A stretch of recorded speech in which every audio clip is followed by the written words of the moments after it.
Mickey Joseph did take the podium yesterday following Nebraska's win against Indiana ahead of Friday's game against Rutgers.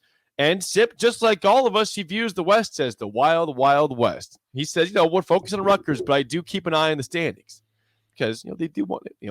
That's how he said. They got goals for the season. Yeah, and he did say that. Yeah. Yeah, he did address that to a certain extent. He was just glad they won. Yes. As was I. Yeah.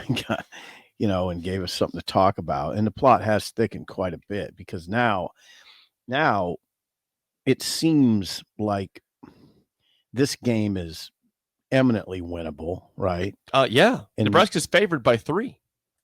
Yeah. And because the West is kind of down. Okay. Just quit mealy mouthing around here. Can they get to 5 or 6 wins, Jake? Can they get to 5 or 6? It is possible. Yes. You think that? Yes. And it's because the West sucks. That's why. Okay. Can you just not be as bad as you have in the last couple of years? Figure something out. Not be great. Figure something out. Did you find something on Saturday night against Indiana? And can you build off that? I'm not expecting an elite football team. Can I see a better football team that learns how to close football games? Yeah. Then you can get to 5 or 6 They wins. did that. They did one game. Now do it again and again and again. Now, you know why this gets interesting. Because if they get to 5 or 6, then you're talking about maybe Mickey Joseph taking over as head coach. Well, if he gets to 6 or 7, that's deservedly so. Right. At 5, I can see people pushing back, still saying, I'm not sure. 6 for the bowl game, I can see definitely fans jumping on board saying, yes, yes, yes. That means he went 5-3 his final 8 games. Probably beat a team he's been losing to in either Iowa or Wisconsin. That'll be the most interesting subplot. I don't even know if it's a subplot. It would be the plot. I mean, if Mickey's in a decent spot here. He's not as in a, okay. I did talk to, we'll just call it a Wisconsin football insider last night. And he's not, now Mickey's spot isn't as good as Jim Leonard's. Jim Leonard, you know who that is, right? He's Jim Leonard is the defensive coordinator turned interim head coach at Wisconsin. And the way I hear it there is he doesn't have to hardly do anything. In fact, I wrote some to keep the job. Yeah, he has to settle the team down basically and get them to play good, hard football.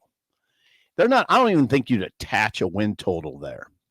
He might have to win 1 or 2 and he'd be okay. Does this insider believe that he's the popular choice of the fan base? Jim Leonard? I don't know. Yes. I'd be curious. Yeah, I would think so. Okay. He's very popular in that fan base. All right. Jim Leonard. Chris McIntosh, the Wisconsin AD. Now you're going to, I'm listening. I'm engaged. The Wisconsin AD and the Wisconsin brass put all their chips onto the table for Jim Leonard. You wouldn't say that Nebraska's done that for Mickey Joseph. No. Been supportive, but not all the chips in the past. It's a different situation. Jim Leonard's in a better situation that way. Just settle the team down and play good football. You may only have to win a couple games. There's a reason that in February of 2021,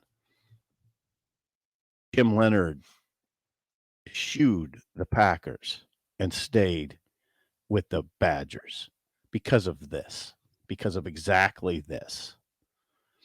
Because he knew that he ultimately would have a chance to be their head coach. Didn't think it would go down this way, this quickly.